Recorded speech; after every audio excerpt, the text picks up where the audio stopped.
Welcome into the expansive world of SISociety, a space where taboos dissolve, shadows become allies, and sensuality, intimacy, and sexuality are celebrated as gateways to truth.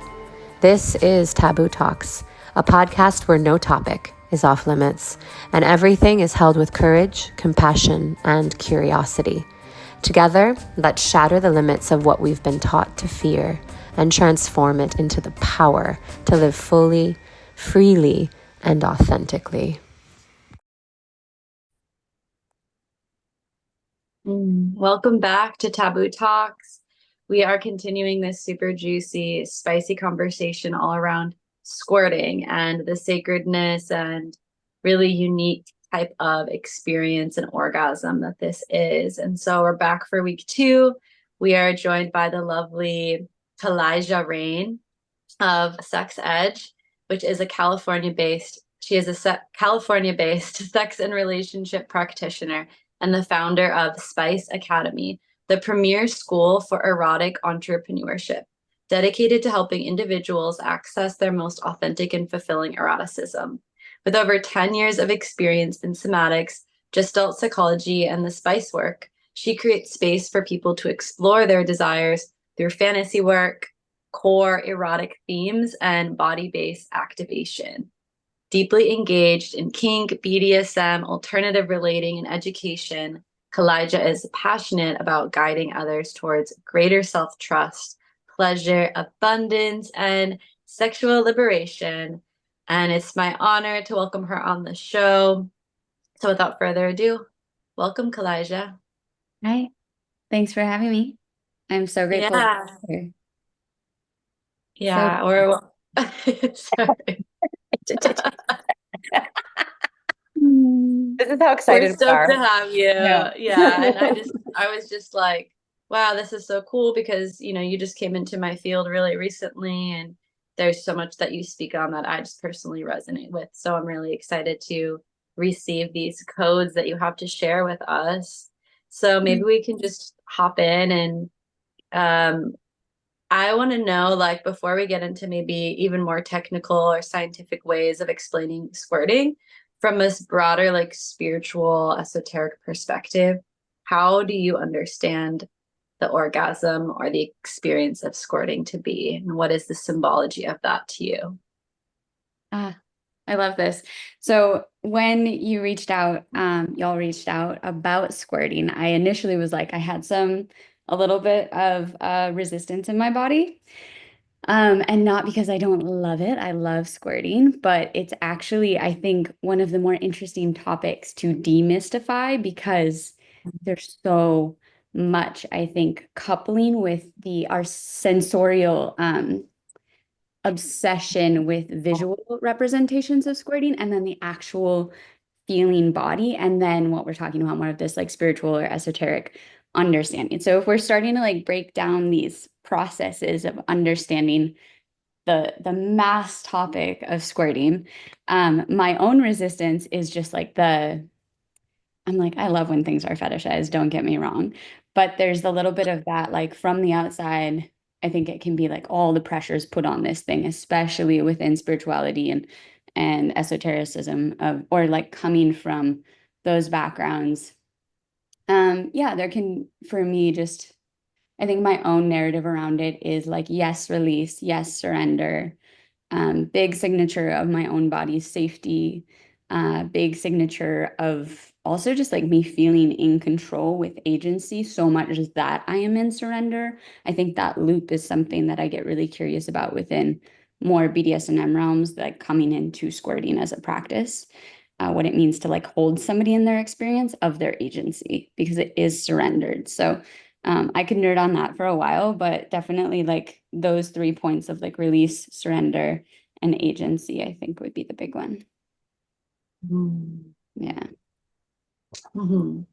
Yeah, I love that. It's I feel like there's like such a depth of surrender that you need to be in order for that to happen. And also, like, there is something to be said about that type of release that is different maybe than a regular orgasm. And maybe you could speak into that a little bit for women that have never experienced squirting. or that have experienced it and they just maybe feel like, oh, am I just peeing? Like, what's going on? How is it different? What do you feel about all of that? I love that you said that because I think most people, like, I guess I'll just go back to my first time. Like, I hadn't squirted. I had been studying Tantra and specifically more like sacred sexuality. As a teenager, I had never had penetrative sex. I like literally traveled to Thailand to like do practices and everything underage, like, never had a cock inside of me kind of thing. And at this point, I'm like, oh my God, I just want to squirt. Like everyone in this community keeps talking about squirting orgasms. And I was like, this baby, like pressurizing myself so hard to feel this thing that, like, again, was so talked about. And the coupling also of like, okay, every time I almost get there with myself, like with my wand or something, I'm like, feel like I'm about to pee, and the pressurization of my own nervous system in that. So it's interesting then coming into a partnership and like feeling really supported, and then like having my solo practice of squirting first. See, like that. So it's for me, like really coming into agency with myself first around release in this way, and then bringing that into partnerships. And so for me, squirting is not coupled with orgasm, generally speaking. Like if we're just talking majority of the time, if I squirt, it's like the sensation is like built up, I squirt, and then maybe I come if it's like I'm getting like clitoral stimulation as well. But generally speaking, I would say it's pretty like autonomous. There is such a beautiful practice of integrating it and coupling sensations, but for myself, it's not a natural response for my body to generally couple them on the front end. It's like I'll build to that or maybe practice that. But even just this like idea of like achieving this orgasm is kind of where I think my body actually feels more of its repression in the nervous system versus expansion. So that's kind of like, this is my hot take. I know it's not like the like prettiest idea of like, oh, the orgasm's so beautiful, because for me, squirting does feel like it's release, it's gushing, it's the sensation of letting go in my body.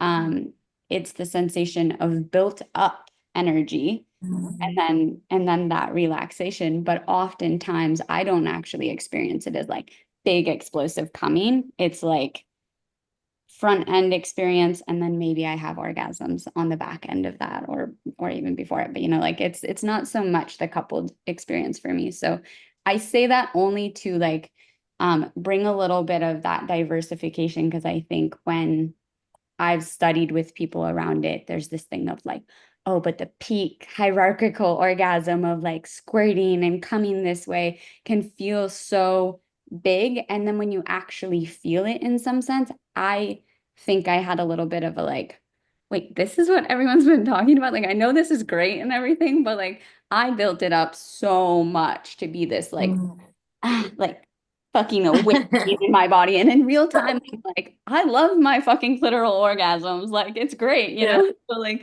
just knowing what really works for you and finding your flavor of like what is your version of sort of release. Because I don't think this is the only way, but it is a beautiful way. And it's so exciting to explore it.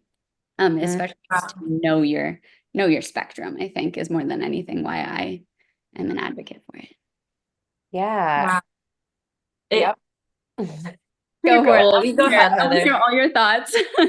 Yeah, we have lots of thoughts about this. I mean, I was literally just going to use the word advocate. Like, I hear that you're also an advocate for like deep self-exploration before like bringing that into the bedroom with somebody else. And I really love that. And like, I feel like you're kind of calling me out and you're calling me to rise right now, because I am a squirter, like gushing rivers, beautiful cascades of waterfalls, but it's always been stimulated through a lover or through a partner. And I have never self explored squirting on my own. And you Yeah. said it, and I was like, shit, she's called me out. Now I just want you to guide me through what that looks like, because I'm feeling an edge, you know? I'm like, I've like experimented with so many different things. And I think my story is that like I'm not capable of doing it myself, that I need someone else to do it.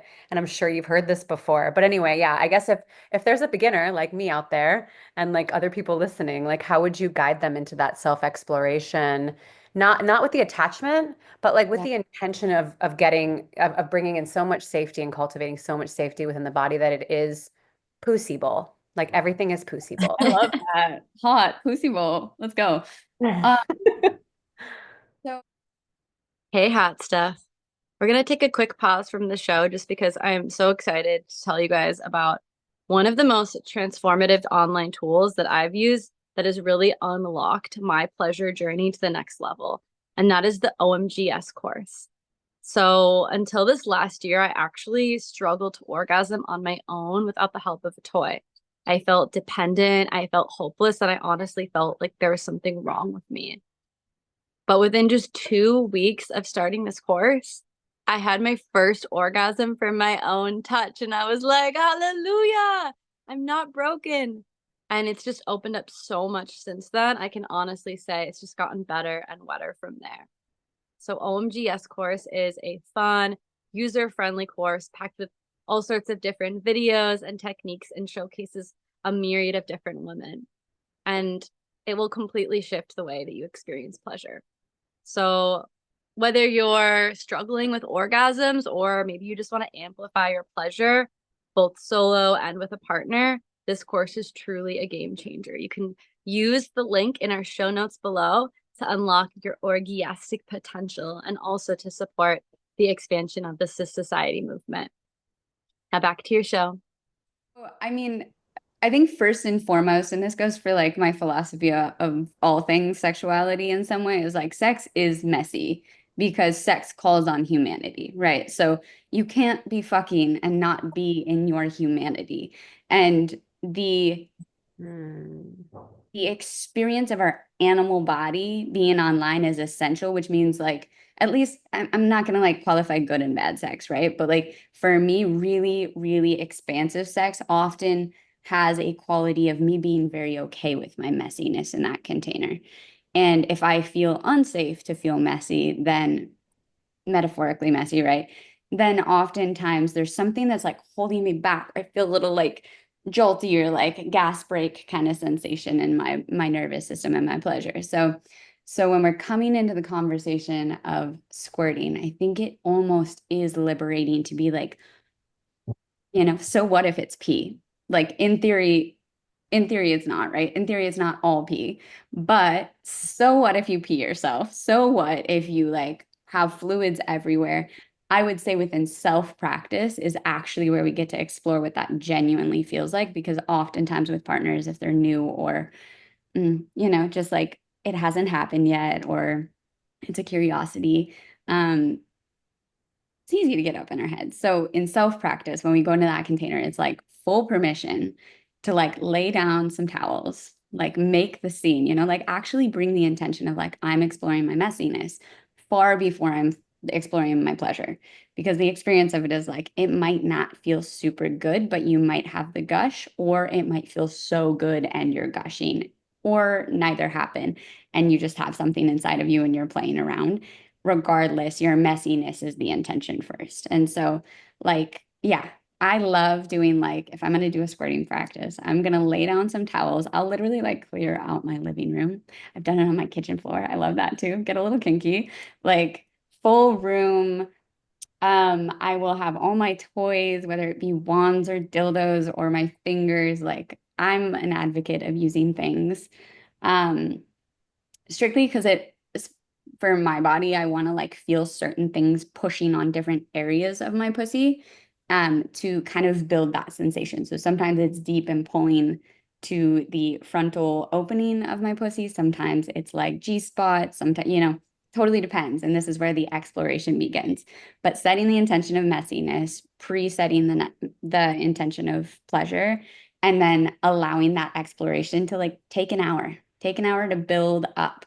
I love coupling clitoral stimulation with internal. And then for me, sometimes it's like the closer I get to orgasming is actually where this build sort of like starts to happen, because you're having the, arousal of your actual like musculature and blood flow happen, where your tissue is basically engorging. And so this is where we then, get to the fluid of things, which is arguably, I think a lot of people like shy away from the pee energy. And I'm like, if you need to pee to feel what it feels like to gush, it's kind of like the precursor sometimes to the sensation of relaxing in this moment. And it's why the self-pleasuring, I think, can like be a great playground where you're like, I might have pee everywhere that I'm cleaning up after this, you know? And then like you start to like have these memories in your body of what it feels like to like release in some way. Mm. I love that. Permission to be messy. That was my mantra last week. It's so funny that like I just love the unified field and how like much is coming online and we're connecting because you said it and I was like, fuck yeah, like permission to be messy. But I didn't think about it in this way. It feels incredibly edgy because like I mean I've had like messy, like gory, bloody, all Totally. sorts of different like interactions in the sexual space. But something about this, it's like it feels really taboo, like the feminine liquids, right? And I've talked to so many sisters that are like, I smell, or I'm this, or I'm that, or like my period blood is disgusting. And it's like, can we remember? I think the invitation is to remember that like we are pure as fuck. Like we are pure, all of us is pure as fuck, like every piece of us. So yeah, I'm gonna play with this and I'll report back. How I'm just so curious for you when you were talking about messy as fuck, like what was that coming up for with you in your body? Oh, beautiful. So I was hosting a Tantra workshop last week, and we were channeling the curriculum, and the curriculum was like chaos theory, like that chaos is the precursor to creation, like destruction, the Shakti to the Shiva. And I was feeling so much in my body because I start to connect to the collective nervous system of the group before. And it was like a few hours before the workshop, and my partner and I were like just fucking in a knot, like so uncomfortable. And the story was that like I can't lead and be messy. I can't hold space and be messy. And that fucking crumbled, right? I was like, I'm giving us full permission to just like mess it up tonight and for us to be okay with it. And it was beautiful. It was alchemical. It was like, there was so much tension and there was so much surrender and trust in the space. So like it ended up being this really beautiful release, like a collective release for the group. But that was the context for the Yeah. permission to be messy. Love that. I like feel like it's such a precursor to like most pleasure is like, can you be messy right now? Like almost like inviting your partner, like or yourself in the mirror before your self-pleasure practice to just say like I actually want you to be messy, raw, wild. Like I want to see fucking all of you. I welcome it all and Yeah. conjuring it, you know? Yeah. Yeah. Yeah. Yeah. It sets that tone apart from like achieving into the more experiencing. And generally that's the bubble we actually are playing in, right? Instead of Yeah. work. So Totally. It's like, can you turn up your animal and like your human and your just this like, yeah, this like gritty part of yourself and just be in that without any expectation, attachment, or direction, just like being present with the messy. So you yeah. love this. I love this so much. And I Mm. love that you're like have some kitchen kink because so do I. That's like my favorite non-bedroom location for sexual activities. Wait, tell me more. I want to know about your kitchen kings. Well, it's like the place that my partner and I like. I don't know. Like there's something that turns me on about a knife and a cutting board and some fresh produce and like Me too. Me too. yeah, like yesterday we actually just had some kitchen kink and I don't know, I just like the spontaneity and like the messiness of like we could be in the middle of like making a dinner or like cooking something and like that's a kink of mine, just spontaneity and kind of places or times where people could walk in that aren't like the appropriate places. Like I love That's that kind of stuff. such an exhibitionist. I just had a flashback to this happening when I was staying with the two of you, and like I came out into the kitchen, and I think like Daniel had his arm around your neck, and he was like biting your ear or something, and you both like looked over like, oh, we've been caught. We're so bad. Like you little shit. Yeah. You loved it. You were like Um, waiting for me to come out.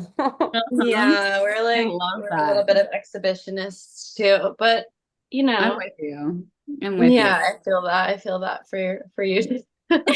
So with you and your partner, so I really like that you're sharing that you got yourself to experience that first, and that's how it's been for me. Like I've made myself squirt, but I've never been able to experience that from a partner. I actually have a really hard time just surrendering to receiving like pleasure in general from other people. It's something I've been really like de-armoring like my heart and my yoni, and it's still a process I'm in. I'm in a school for love, sex, and relationship coaching right now. So I'm also with you, like doing that deep tantric, like nervous system, trauma healing, all of that. And I'm just like, when I'm in this space, right? If anyone that's listening, when we're in this space with a partner or a lover, and it's hard for us to really surrender, like, what is your advice and how have you been able to practice that with your partner or teach him how to get you? And maybe, I don't know if you have, but have you been able to teach him and surrender to his touch so he can actually get you to squirt? And what does that process look like? Oh man, I feel like you're like talking to the part of me that's like forever in work with this part of myself of receiving. So this is my work too. I'm with you on that. It is like, it's my like literal work towards giving towards people, like that's my day to day, but my internal work is to receive, and it is so fucking hard. Like I just deeply relate to those holding patterns of like, okay, I'm soft here, like, oh wait, I'm like tightening over here, I'm holding my breath, or like I have the systems on lock that I'm like, I'm enjoying this, right? I'm really enjoying this. And then I'm like, I'm thinking so much right now. So for me, I'm up in my head 99% of the time. Getting into my body in partnership, in sexuality is hard work. So my practices with other people are oftentimes, and I like the part of me that will go to other people for coaching or counseling around this is like, oh, you're gonna say the thing. But it's also the thing that does help me and does support, even though it's like a little irritating to hear the same thing, right? There's breath work, there's presencing techniques. Like we all know the things I feel. Yeah, exactly. I'm like gonna just give my own advice right here because it gets slightly redundant because I think most of us are like, but I'm doing the thing. And it's true. Most of us are breathing, most of us are being present in our bodies, most of us are communicating to some degree, or at least if you're in a love, sex, and relationship training, you probably are. The awareness is there. I actually find there is more collaboration to be had with our partners than we are giving credit for in some way. And I'm speaking for myself here. I don't know what your relationship's like, but for myself, it's like I could do all of this work inside of me and feel super responsible for my own pleasure. That's something that I have actualized in my life. But in partnership, it's not just me on my kitchen floor with my dildo. Like I am dealing with his energy, I'm dealing with their energy. And so in this moment, it is also my responsibility to guide that energy differently. So what you're saying of like, have I found a way to integrate his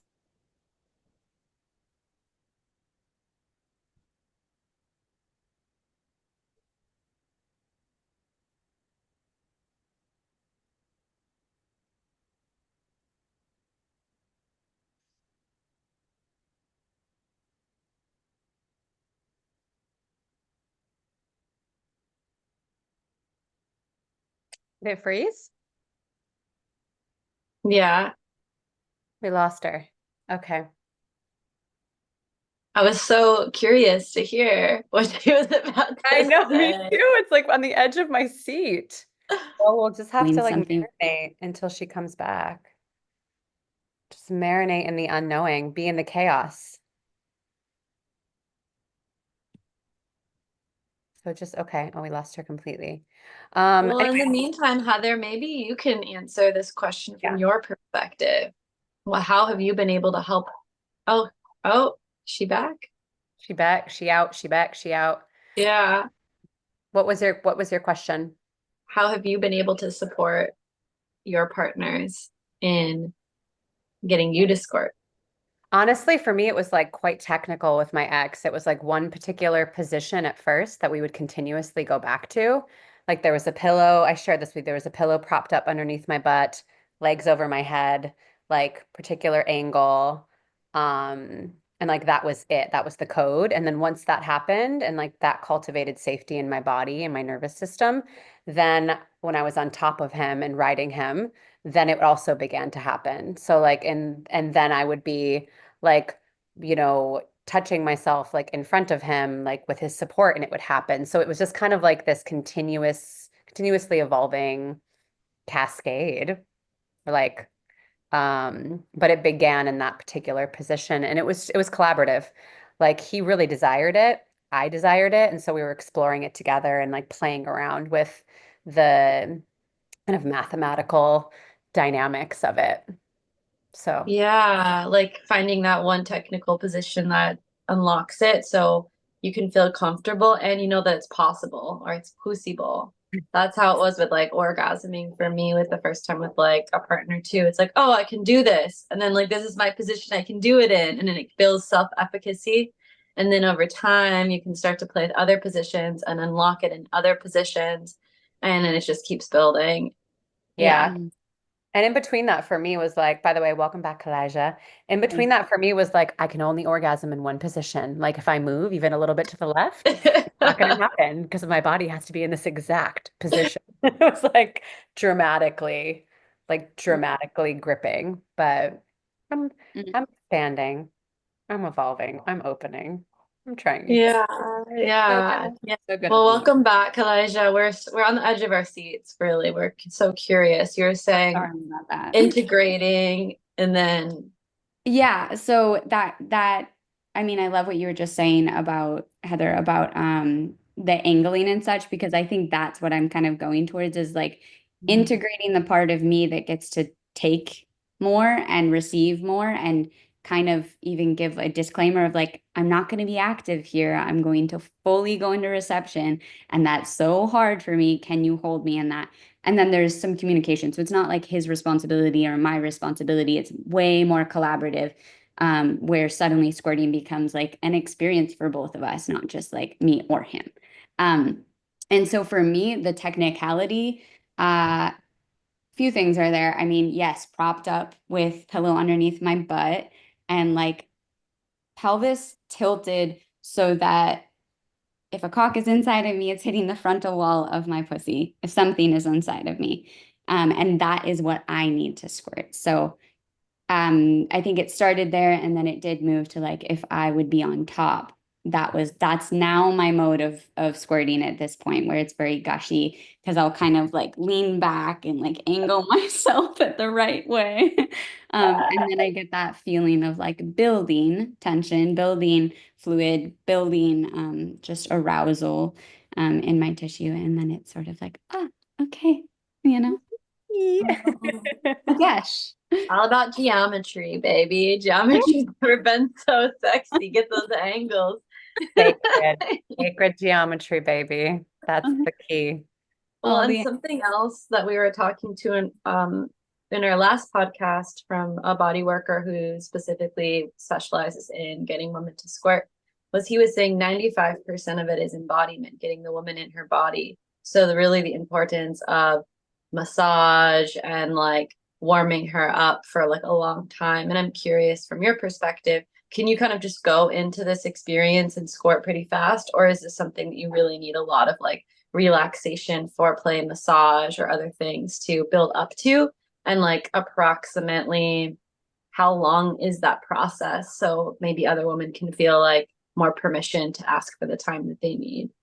Yeah, I love that. I am an advocate for taking as much time as you have in your day that you can, because I just think the entire nervous system build around arousal is pretty expansive when whether it be squirting or orgasm, right? Or orgasming. So within that arc, like as much time as you can take is going to feel really, it just gets to be like a little bit more inclusive of our arousal pattern. That being said, also a quick fuck can do it for me. Like if I want to and I'm in the mood, it's not just like one or the other. I will say, and this is just like for everyone trying it on and practicing squirting, like it depends on how much fluid you have taken in. It depends on, yeah, your hydration. It depends on the last time you squirted or what phase of your cycle in. Like there's so many intrinsic impacts of, the environment. Are you in like a space where you can be really messy, or are you like on your nice bedspread that you don't want stuff to get on, right? So just noticing like the tension build in that way.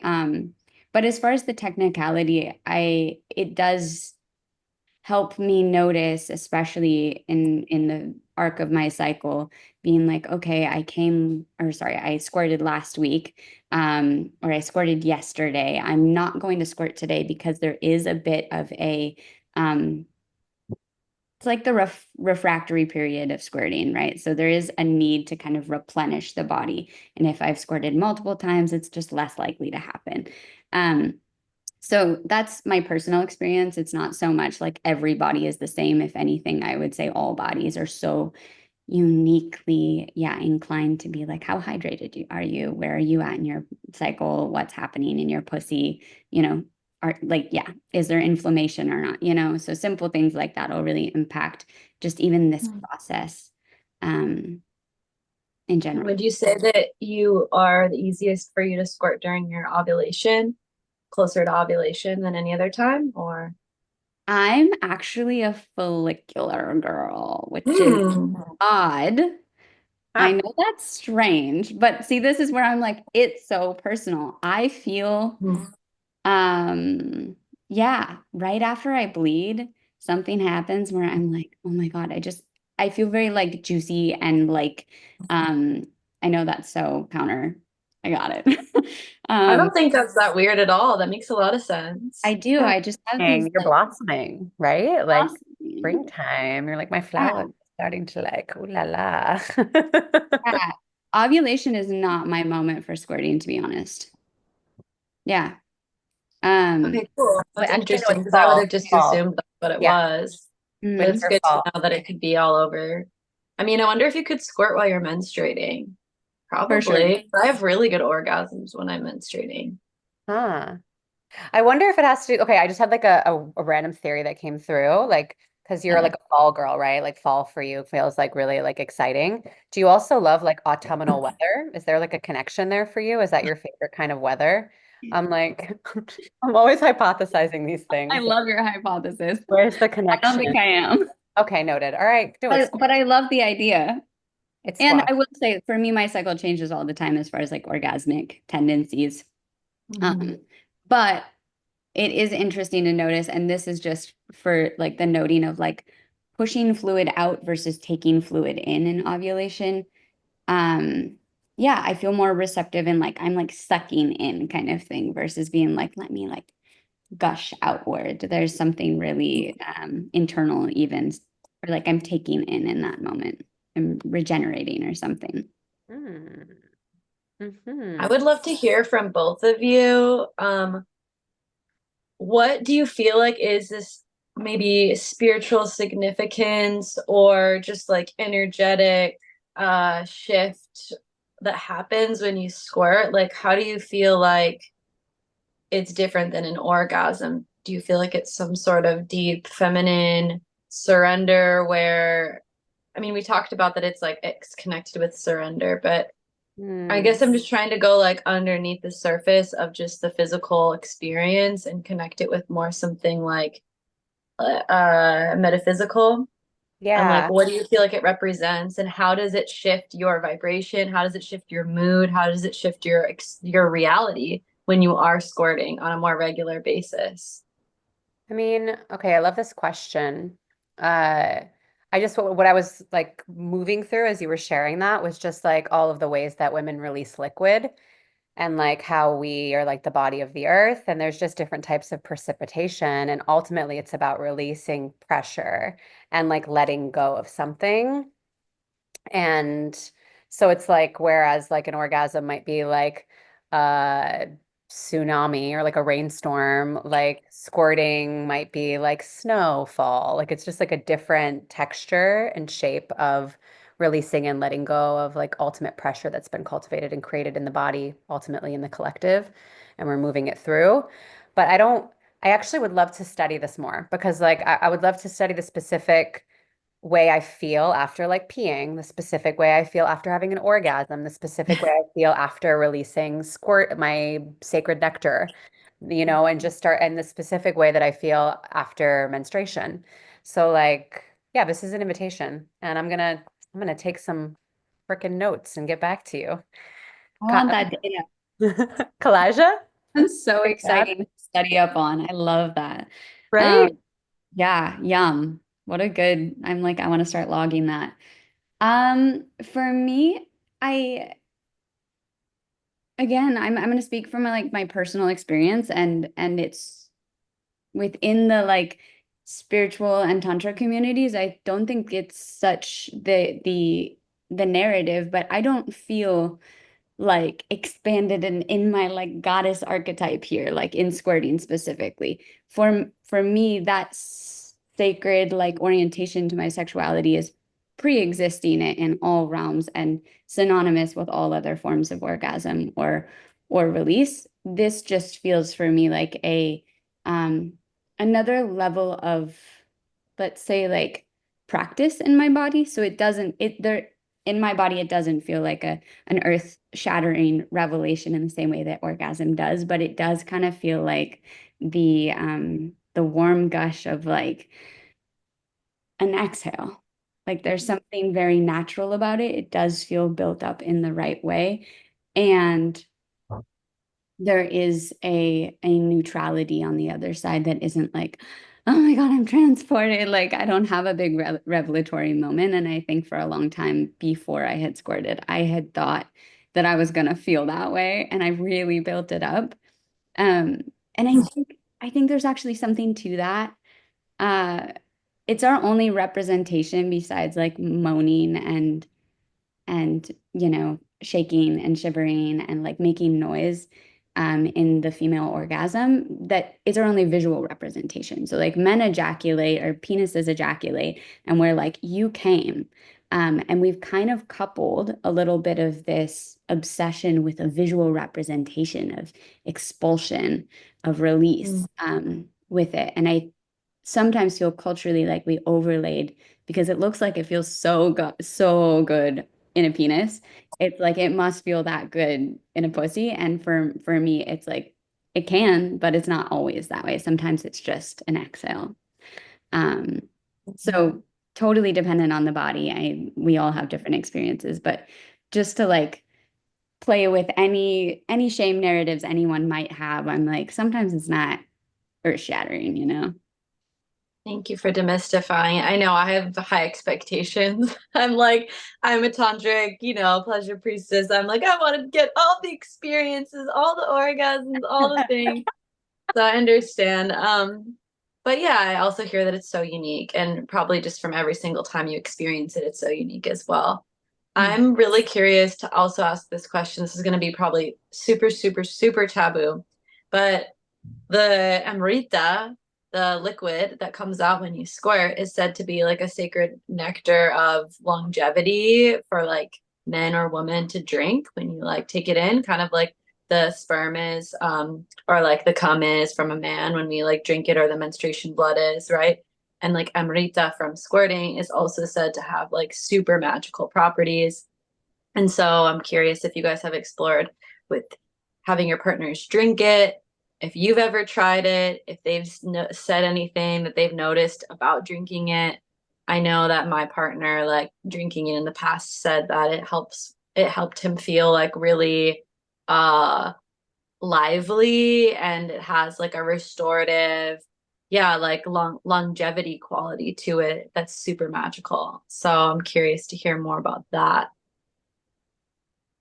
Fun. As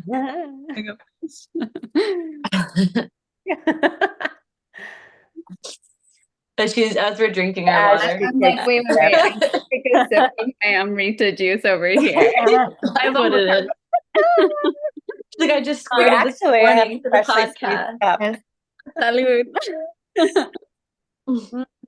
Darlings. So, yeah, No, if for no other reason, we just squirt to drink it.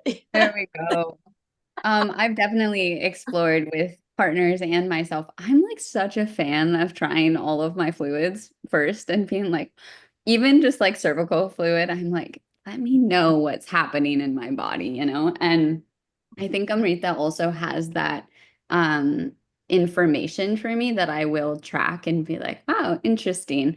I think the first time I tasted it though, I must have been 19. It was like, or 20, maybe it was my first partner, and I had just squirted for the first time. Um, and I was like, is it pee? Is it, what is it like? Because that's the whole conversation everyone talks about. And of course, I'm like, well, easy way to find out. Like, I'll just taste it. And it does. It's like the saltiness, but then there's also this quality of like something for me that can kind of taste almost like a chemically water.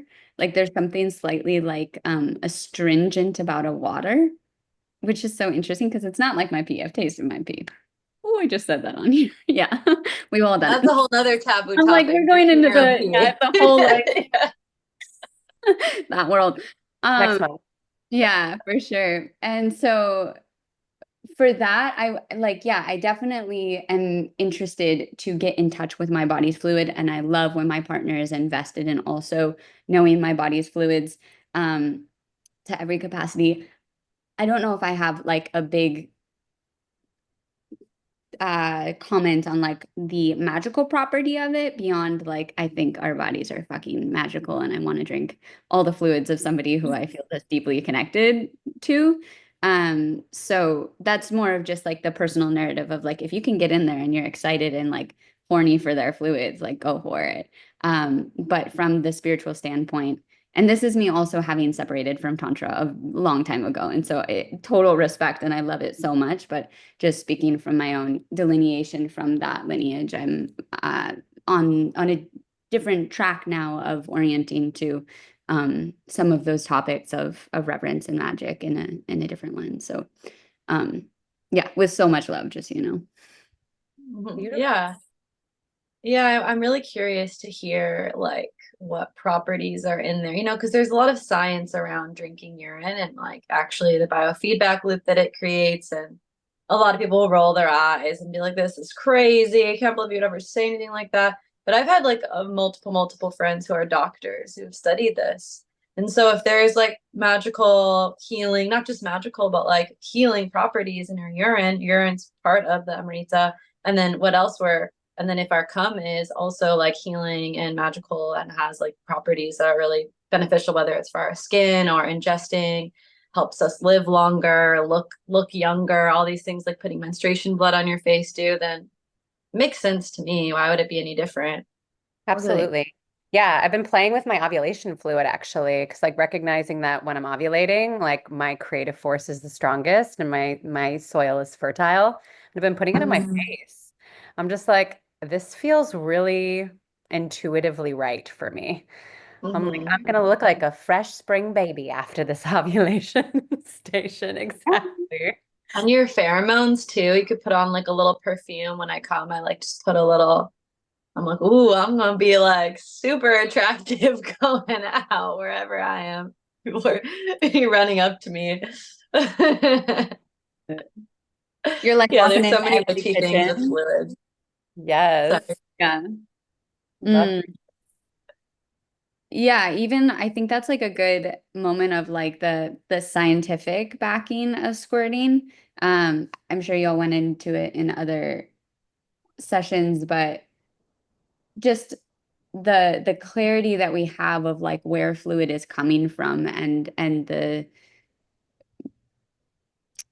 process of expulsion, some of it from the urethra, diluted water or fluid with some urine in it, and then some actually from the Skene's glands, which are what lubricate our pussy. And so having, yeah, it's like the PSA, the prostate specific antigen in that cum or like the milky white fluid of it versus the clear white, two different types of fluids being able to be released and then in tandem, it's like the full spectrum squirting.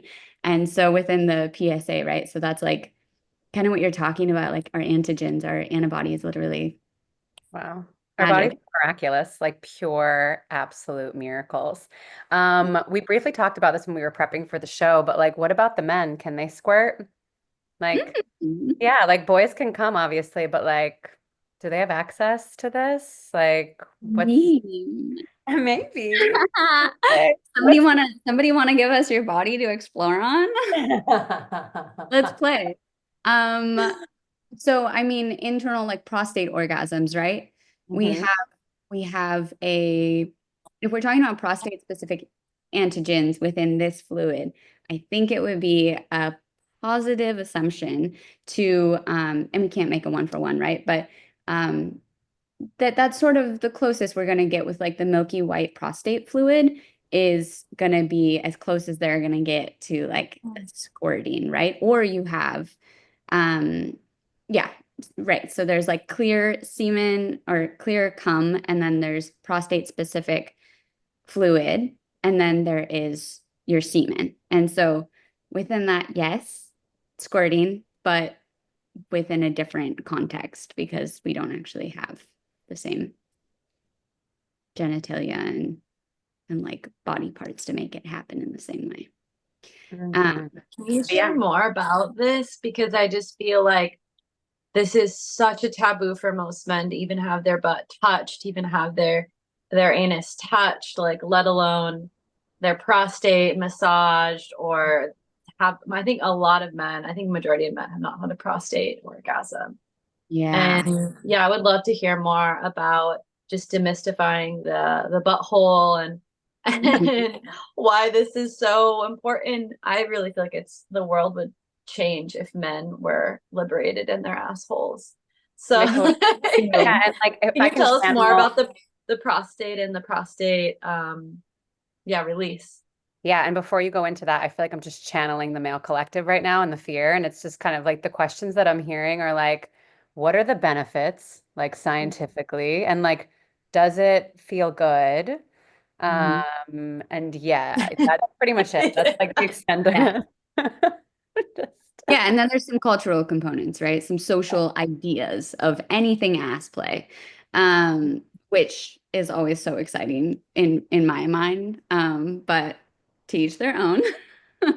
So when we're talking about prostate play of any kind, um, it's touchy, it's uncomfortable, it is like, biologically an area of release, of letting go of shit, of toxins, of right, just like expulsion.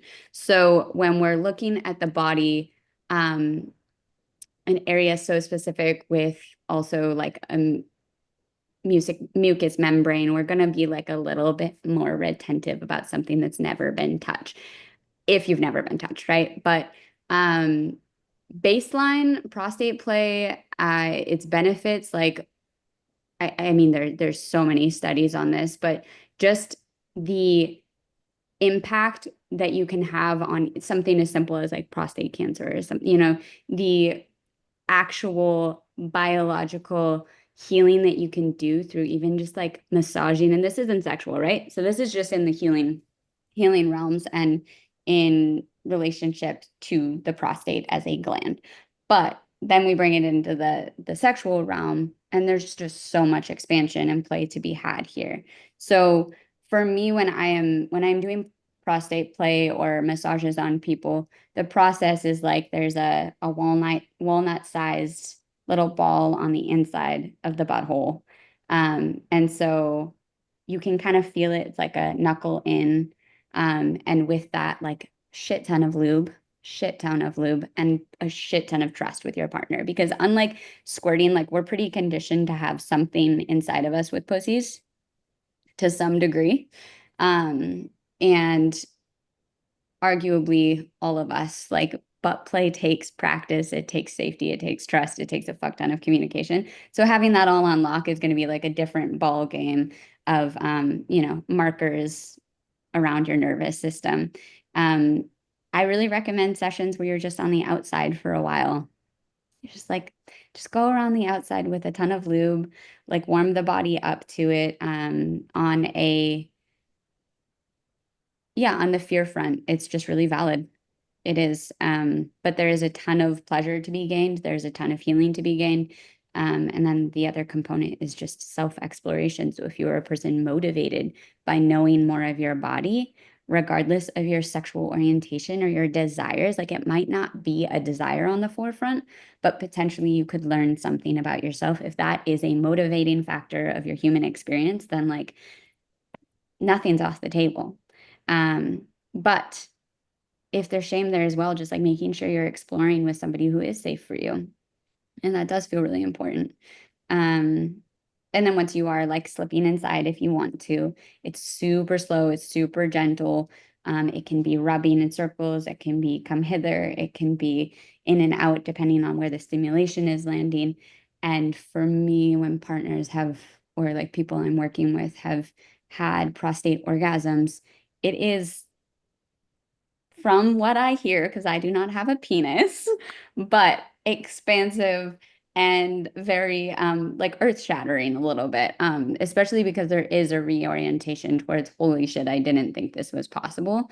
So not to overlay the same narrative that I'm like dismantling about squirting, but that is the feedback I get. So I'm curious about it. I wish I had a body to explore all of those experiences, but I don't.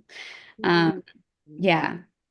Beautiful. I love all the compassion that you bring to this piece. Thank you for your sensitivity around the topic. And there's a lot of like collective narrative built up around it. And also excitement. Like through this conversation, I feel excited to like bring a lover or partner into this space with like care and gently, softly, like meeting soft edges is what I call it, like meeting these soft edges and recognizing that like your like what you've shared, that like people that you've experienced this with say it's pretty earth-shattering. And my double X, like two partners ago, experienced it with me for the first time and said it was like the most potent orgasm experience of his life, Yeah.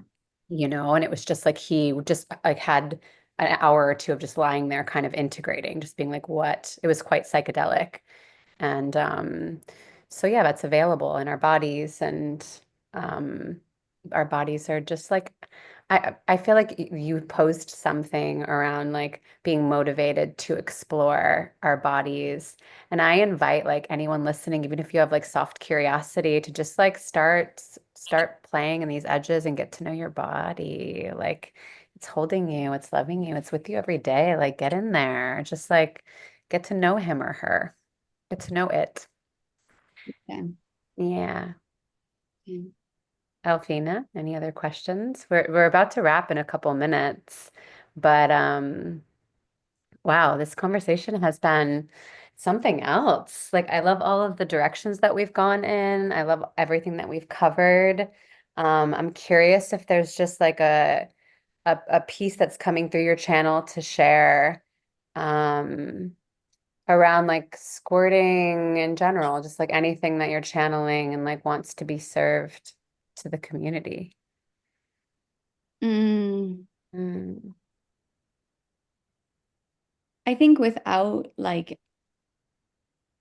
yeah, any narratives getting in the way, it's like your body talks and you are talking to it on a daily basis. So allowing for its wisdom to guide you into what it's needing to explore what you want to explore is just holistically going to teach you more than the trap that we all fall in is like going to the internet to learn something or going to another person's body to learn how their body worked. It's not that like that's not, it's so beautiful for us, right? That we have wisdom to glean, but then on the backside, like it is your body and it's going to work in its way. And you ultimately have like your wisest teacher right in front of you to touch on. So that is my like, that's my guide in this lifetime is like nobody is going to touch my body as well as I'm going to learn it. Um, and then I get to guide people into doing so. So, Yes, you're the best lover that you'll ever have. And like invitation to explore our technology, almost a mhm. sacred responsibility to explore our technology and understand it more deeply so then we can clearly communicate that to the world. I love it. Yeah. I want to bring in like I have one more question for you and then Alpha if you have any questions and then you can wrap us up. But I'm curious, this is just like this collaborative piece like within the space of like the taboo and sexual communities and just recognizing that we're all like moving energy together and recognizing that we also can serve and support one another. So I just wanted to know what you're currently working on, like what's lighting you up and how like we as a community, as a society can like serve and support that mission. Ah, that's so special. Thank you. Welcome. So you caught me at this moment where I'm like really excited and it's also like still slightly hush hush. But it is in my bio. It's Spice Academy and she is being launched right now. And this is yeah, the first ever erotic entrepreneur school. And I'm so excited about it. Like it's what I needed and wanted in life. And I feel so inspired to start bringing education of people, all practitioners of all kinds in the erotic fields, because there's so many niches and modalities to play with. And so imagine it as Hogwarts for spice work of all kinds. It's just like very immersive, and you get to learn so many different forms and modalities to choose from so that you can deep dive what's authentic for you. Um, and within that, it's like it's coming through. She's happening. It's a shit ton of work, and I'm so excited to be offering it to people like me who like felt like they were supposed to do this since they were 2 years old, you know, like or anyone who just feels curious. But there's a few of us I think here that are like dying to be in these spaces and like feel finally met by the community. So yeah, that's kind of what I'm cultivating right now is like more community to actually support you. Like you're not alone in your like baby eroticism, you know? I'm Yeah. so excited. I acknowledge you in this and like all of the work it takes, like personal work, physical work, like just moving through to get to the point of birthing something like this. Like we both really see you. And yeah, I'm Mhm. curious with this launch happening. Is there anything specific that we can do to serve you, my And lady? we got the socials, the launch will be there, and then there's Sex Edge. It's the same platform, but that's the course. And Sex Edge is my coaching and therapeutics platform, so I can actually Got it. work with you one on one if that's curious. But yeah, I will send you all the links for that, so it's Yeah. all linked in. We want it all. Yeah, Thank you. thanks y'all for having me. I'm so grateful. Yeah, thank you so much. It was such a beautiful synchronicity to flow with you here and really get to know you on a more personal level. I just see the goddess in you. I see the erotic entrepreneur in you. I see the mad scientist, experimenter, futurist in you. I see the ancient witch in you. I just like honor your mission and honor the edge that you bring people to because it's really at that's the point of expansion and that's the point of the new earth that we're building. So thank you for the work that you're doing to bring us back home to ourselves. Thank you for all the wisdom that you've shared. I'm sure this episode is going to be so transformative for people who are listening. So we'll make sure to link all of Kalyja's beautiful happenings in the show notes. So make sure to check it out. Make sure to follow her on Instagram. She makes really spicy, really amazing content. And yeah, you can stay tuned. We do an episode of Taboo Talks every week. We'll be back with more episodes around squirting and prostate orgasms and all the yumminess to come. So to come. No pun intended, but also yes. Oh, Thank Thank you. you. Thank you for tuning into Taboo Talks, where some truths need to be spoken and some silences need to be broken. Each week, we come together with diverse minds to explore and integrate the dance between shadow and light. Join our community and stay connected to all of the exciting movements of our mission through our website at SISociety.world, where you can sign up for our email list. This is the best way to stay updated on new taboo topics, episodes of our podcast, and even find live events near you. On our website, you'll also find links to follow our podcast, Taboo Talks, on platforms like Spotify, YouTube, and Apple. For those who want to dive even deeper, you can join our private WhatsApp community to engage in meaningful discussions about taboo topics with members from all over the world. So don't miss a moment. Visit SISociety.world and share these conversations to support the expansion of our mission. Together, we can spark the change the world needs. Until next time, stay curious, stay open, and remember, the only thing taboo is not talking about it. Thank you for tuning into Taboo Talks, where some truths need to be spoken and some silences need to be broken. Each week we come together with diverse minds to explore and integrate the dance between shadow and light. Join our community and stay connected to all of the exciting movements of our mission through our website at SISociety.world, where you can sign up for our email list. This is the best way to stay updated on new taboo topics, episodes of our podcast, and even find live events near you. On our website, you'll also find links to follow our podcast, Taboo Talks, on platforms like Spotify, YouTube, and Apple. For those who want to dive even deeper, you can join our private WhatsApp community to engage in meaningful discussions about taboo topics with members from all over the world. So don't miss a moment. Visit SISociety.world and share these conversations to support the expansion of our mission. Together, we can spark the change the world needs. Until next time, stay curious, stay open, and remember, the only thing taboo is not talking about it.